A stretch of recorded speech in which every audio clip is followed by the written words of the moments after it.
How have you scaled yourself as a leader? You talk about the bar being raised.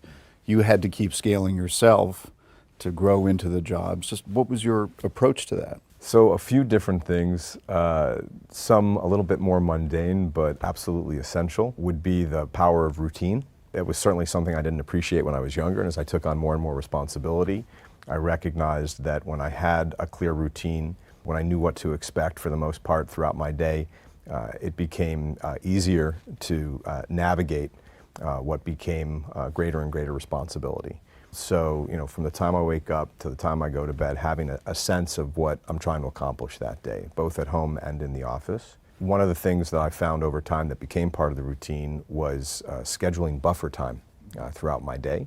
At this point, it's roughly 90 minutes a day. That could be 3 30-minute blocks, an hour and 30 minutes later. And it's just time to catch my breath, to synthesize some of the information that's coming at me, connect dots, take that unscheduled meeting with someone who needs some coaching, just catch up on email. It could be a whole host of things, but that's made an enormous difference as well.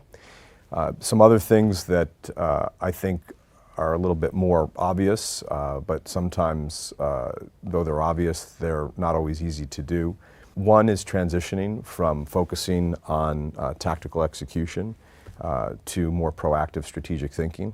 As you take on more responsibility within the organization, as the organization continues to grow, I think that's a fundamental transition that startup founders, that early term executives need to make. It's very different when you're at a smaller company that's just starting out, and everyone needs to chip in, roll up their sleeves, and get it done. But over time, if you're not thinking about the future, if you're not thinking about how to navigate a constantly shifting landscape, you're going to end up back on your heels and reacting to your environment rather than playing your own game.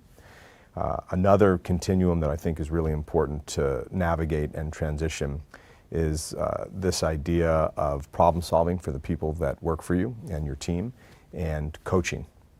And again, when you're a startup, when you're a smaller organization, you just got to get it done. But as you continue to scale, it's absolutely imperative that your key leaders can start doing those things for themselves, and even more importantly, that they're capable of coaching the people on their teams. And that's how you truly scale an organization.